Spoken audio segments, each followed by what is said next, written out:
Hello and welcome to the 10th chapter of the course. In this chapter, we will look at how to play multi-way all-ins. What kind of hands do we want to prepare and how wide do we get to overcall? Multi-way all-ins usually occur when there is a short stack jamming and then we have a covering stack rejamming and the stack behind have a decision to make. Some basic rule of thumbs that we will see in the examples we will look at as well is that offsuit hands are really bad for multi-way all-in situations.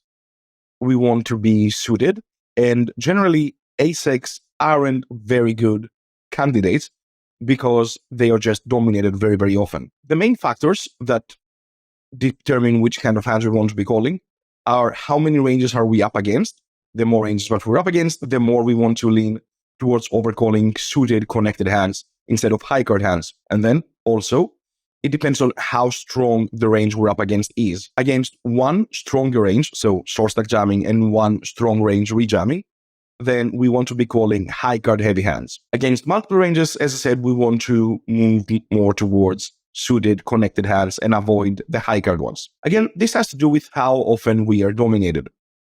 The first example we will look at is from our favorite tournament spot, the 530 PSKO, where we're at the very beginning, 25k starting stack, everyone has a starting bounty, and we will look at money. So we will change money stack size a couple of times and see how the responses look like on each different case.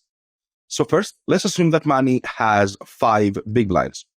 So 5 big blinds, starting bounty, which again, starting bounty is 25% of a starting stack, so around 6.5k or 13 big blinds. The big blind level is 500, so yeah, 13 big blinds. So we assume that money jumps. Money goes all in. And then as we saw in chapter 4, when a short stack is all in, then the big stacks mainly want to be calling when the all-in stack size, is super small.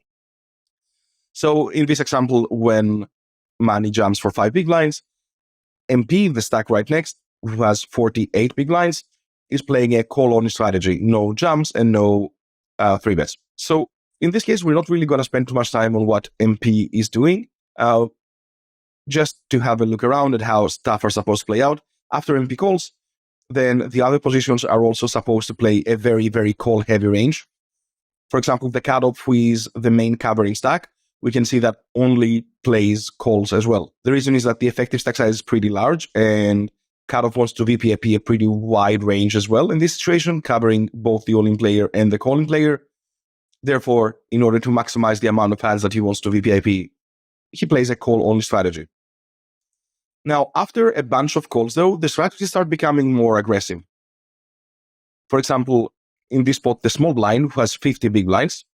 So MP has called of 48-ish, cutoff calls of 57, and now MP has 50, so covers. Small blind has 50, so covers MP, but is covered by cutoff. We can see that small blind is supposed to play a very, very aggressive jamming strategy.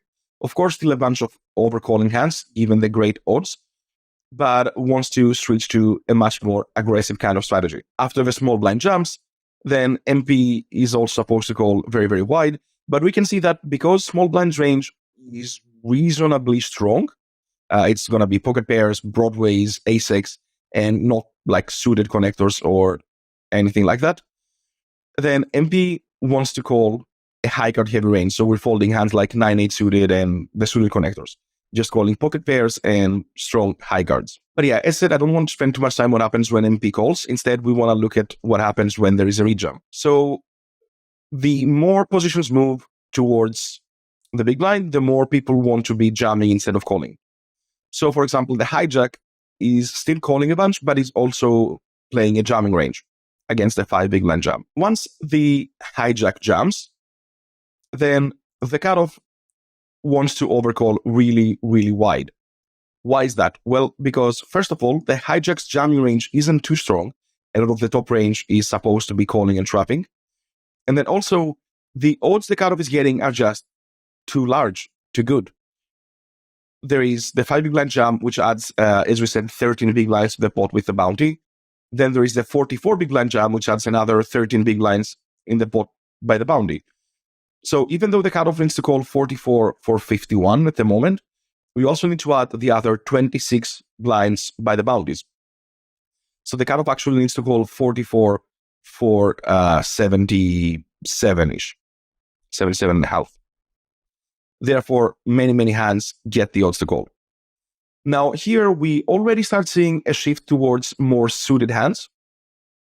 We can see that hand like A7 off, A6 off are folding, but a hand like 6-5 suited, 8-6 suited are calling, because these hands just perform better multi-way and are dominated less often.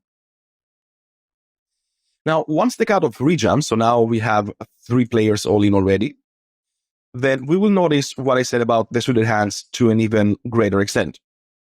So looking at, let's say, the big blinds overcalling, so once we have EP going all in for 5, and then hijack rejumps 44, and then cutoff rejumps, big blind, who covers the original jammer and hijack, we can see doesn't really want to call A6. So A6 suited, Ace5 suited, Ace4 suited, these low suited aces, even Ace9 off, and Broadways, these hands are just folding. Why? Because they're just dominated so often by the high card heavy all-in ranges. So instead, calling hands like 6-5 suited, 7-6 suited, 7-8 suited becomes preferable, even 10-8 suited. So we can see this, again, very clearly, that suited hands gain a lot of value in these multi-way scenarios where the ranges are very high card heavy.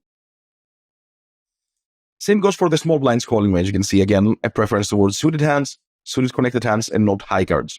If instead, after the hijack jamming, it falls to the big blind, now we can see the big blind's range looks very different, because we're up against pretty much one range. I mean, the 5 big blind all-in stack doesn't really matter at this point compared to the 44 big blind jam from the hijack. Now, we definitely want to prioritize high card hands and not suited hands.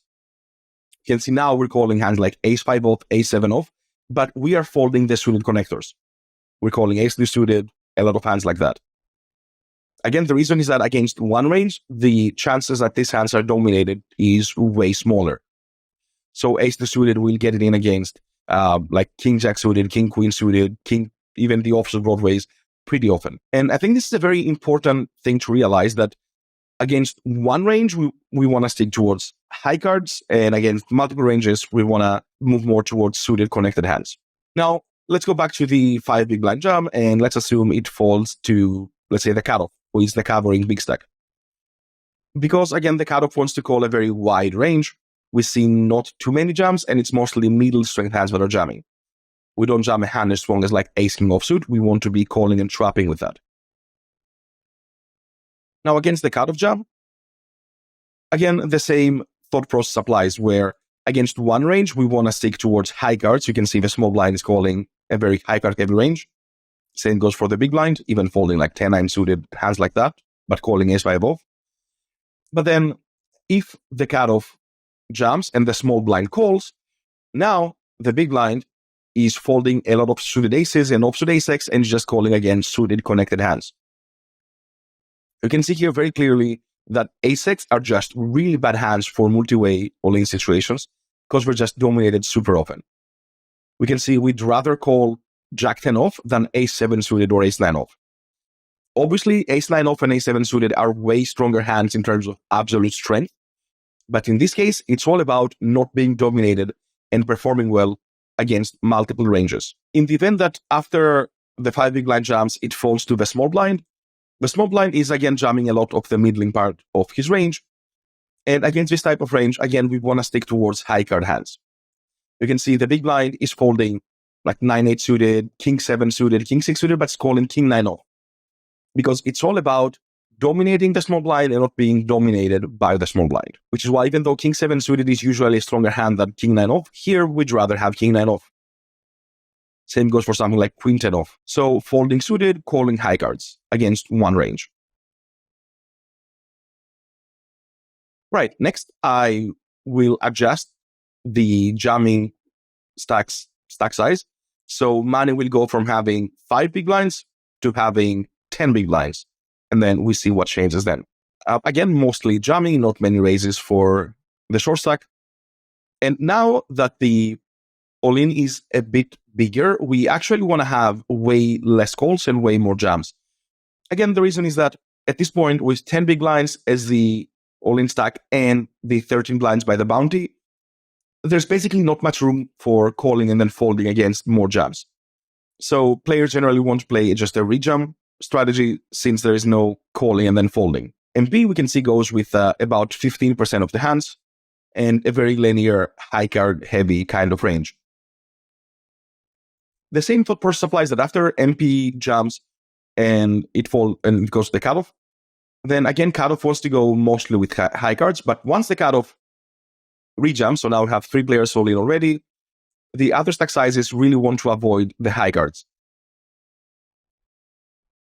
Because the ranges are stronger, we don't see too many calls by suited connectors, but high cards are really bad. You can see the big blinds folding hands like ace jack off and ace 10 suited, but calling sixes because pocket pairs perform way better against the very high card heavy ranges. The more players that go in, the more pocket pairs and suited hands become better. Again, if after the 10 big blind shove it falls to the small blind, we can see that the small blind is again having no calls because there's no calling and folding. So after the small blind rejam, the big blind is calling again very, very high card heavy range. No suited connected hands, just high cards. And at 20 big blinds, so if money now has 20 big blinds, what happens is that basically because the jamming range is stronger, there isn't supposed to be many jams at 20 to begin with. It's just going to be some 9s, 10s, ace king. So because the jamming range is stronger and the ranges behind are way stronger as well, we see very, very tight overcalling ranges. And again, offsuit hands really want to fold. For example, in this scenario where we have the 20 big blind jam and MP rejamming for 47, the button has 21 big blinds, so covers the original opener but doesn't cover MP, is even folding ace queen off. The button is calling jack 10 suited and queen jack suited because these hands aren't that dominated and do better against the ace king off and pocket pairs, for example. So calling the suited hands, this is broadways, but folding ace queen off. And again, this is just a very, very common where offsuit high cards are terrible. After the 20 big blind jam, if the cutoff jams, freeze the big stack again, pretty tight range for the cutoff. And once the cutoff jams, we can again see the button is folding ace queen off, but it's calling 10-9 suited. Why? Same thought process. The cutoff is jamming generally high cards. So a hand like ace queen off will just be very dominated. And even against the original opener, which is jamming 9s, 10s, ace king off, ace queen just does terribly against this kind of range, whereas 10-9 suited just does better against both ranges. So yeah, again, very clearly displayed that we want suited hands against strong ranges. We could look at more imaginary examples, but these things basically don't really change. It's always going to be like that against, I will not repeat myself. I've already repeated myself way too much. So what we're going to do instead is have a look at some 3 actually hands that actually happened. And they're from different tournaments and different stages. And we can have a look at how wide we're supposed to be calling them. Here we go. So the first hand that we have is this one. So it is from an 840 tournament. We are fairly early on still. We have 92 players out of 156 left. The starting bounty is 200 and the starting stack here is 10,000 chips. The big blind is currently 1.6k, so 1600. The action is that we have hijack raising non-all-in, so in raising. As from the small blind call king jack offsuit, the big blind rejumps and then hijack rejumps. So what we want to look at is how wide do we want to be calling here? And my thinking is that since this is a spot where the small blind is supposed to be calling very, very wide, as we saw already against short stack opens, we want to be calling a lot and not really 3-betting. So we'll have many suited hands, many weak hands that are calling range. And because of that, the opener wants to be rejamming almost his entire range. So this definitely allows us to overcall quite a few hands. Now, the problem is that the bounties aren't worth too much. As I said, the starting stack is 10k.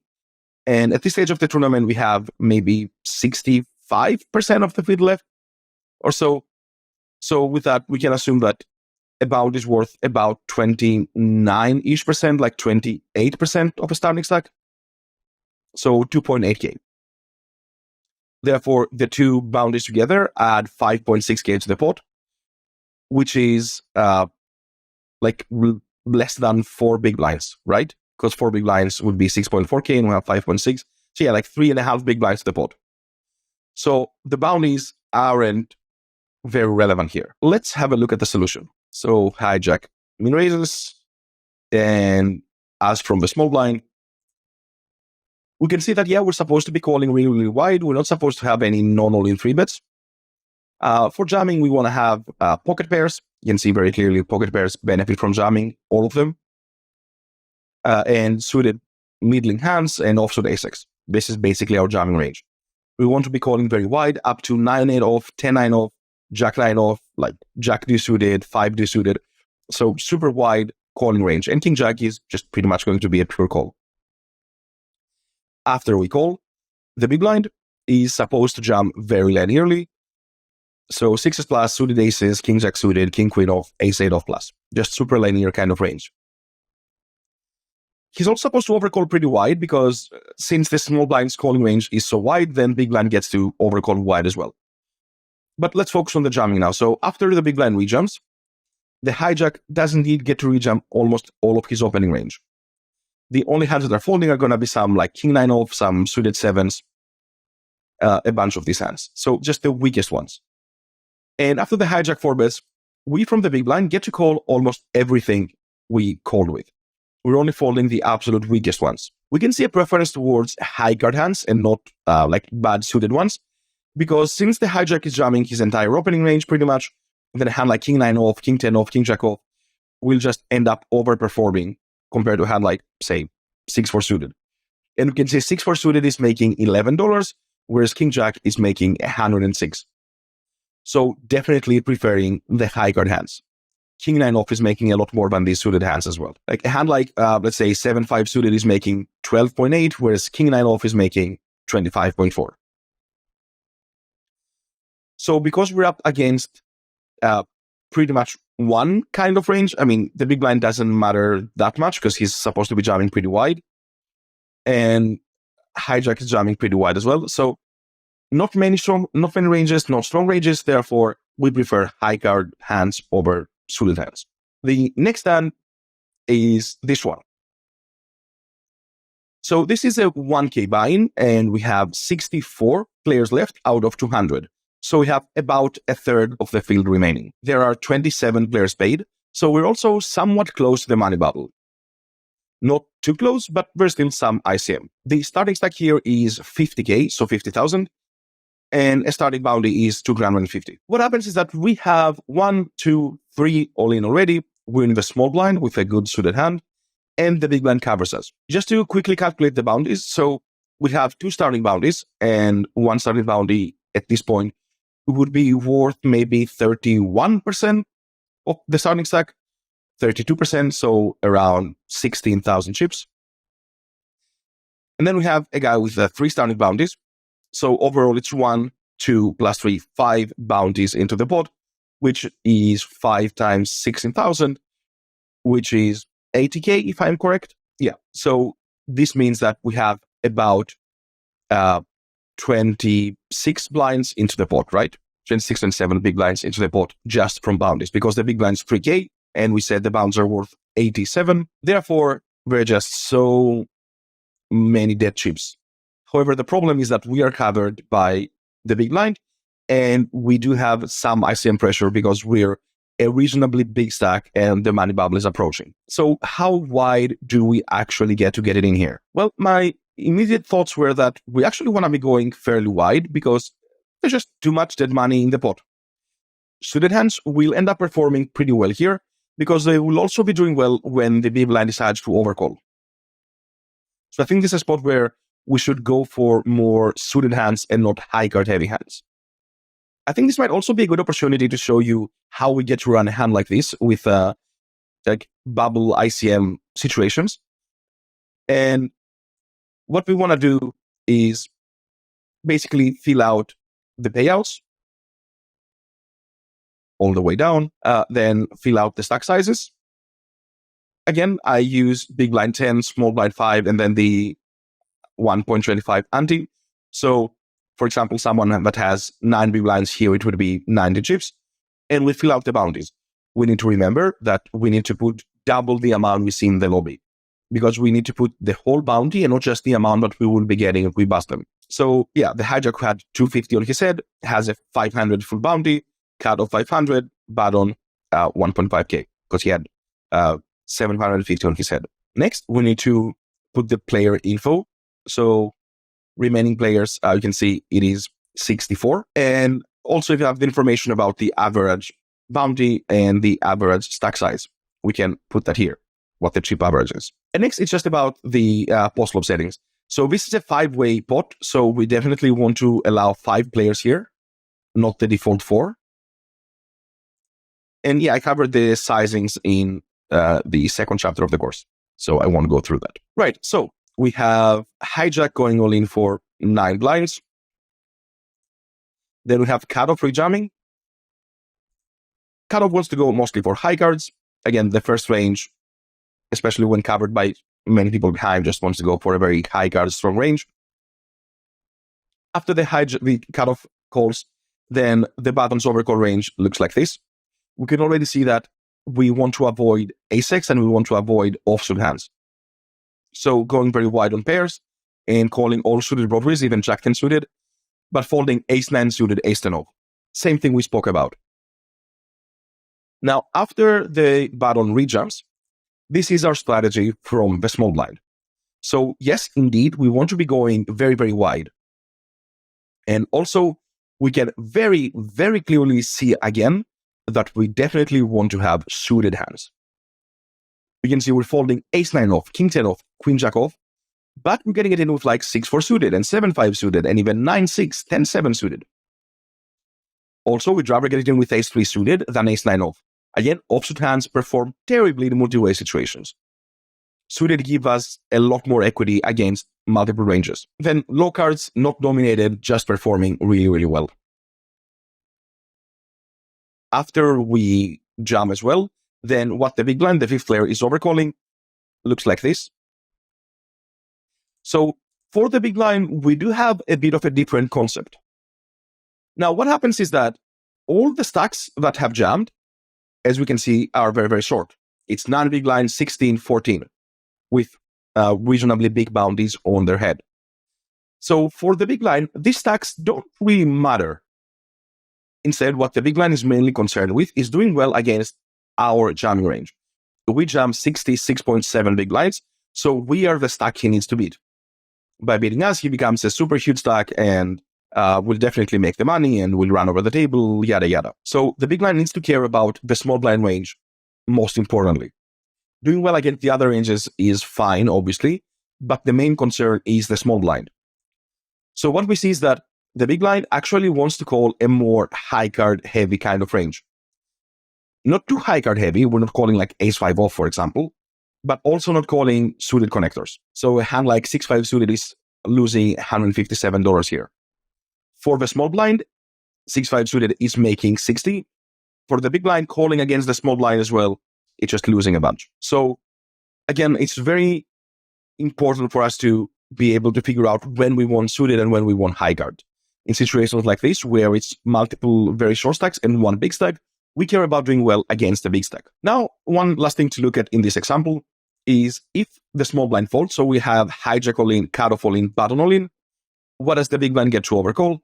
And the answer is pretty much everything. Again, even in this super wide overcalling range, which is over 74%, close to 75% of the hands, we can see that ace-x and king-x are just really bad dominated hands. The big blind is folding ace-2 off, but he's calling 6-3 offsuit. Folding like king-3 off, but getting it in with a 7-4 off. We can see this, again, super clearly that offsuit high cards are just really bad, even when getting insane odds to call. And then we have one final hand, which is this one. So this is another 1K buy-in tournament with a 50K starting stack. Here we have about half the field left. The action is that cutoff jumps 13 big blinds with a starting bounty, and the button rejumps 18.7 with, again, a starting bounty. And it falls to us in the big blind. First thing we need to do is figure out what a bounty is worth. That should always be the first part of the process.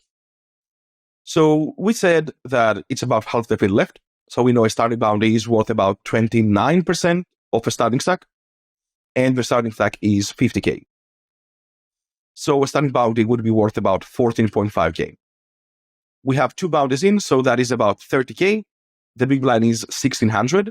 So that is about 19-ish big blinds, 18.5 big blinds added to the pot. So from that, we can already tell that our odds are just insane. We need to call 17.7 to win, what is this, 53 big blinds if we add the 18? Yeah, something like that. So we need to call 17 for 53. Insane odds. And even though we are somewhat deep in the tournament, we don't really have much ICM pressure here. Question is, how wide do we get to call? Because calling wide is fairly obvious, but just how wide? And in game, I remember thinking that 4-2 suited was very close. I thought like 4-3 suited I would always call, but 4-2s I wasn't very sure about. And turns out I was very wrong. So cutoff gets to jam 23%, button gets to rejam 29%. And when spot starts in the big line, we are calling 77%. We're calling almost any 2 cards, only folding the absolute worst ones.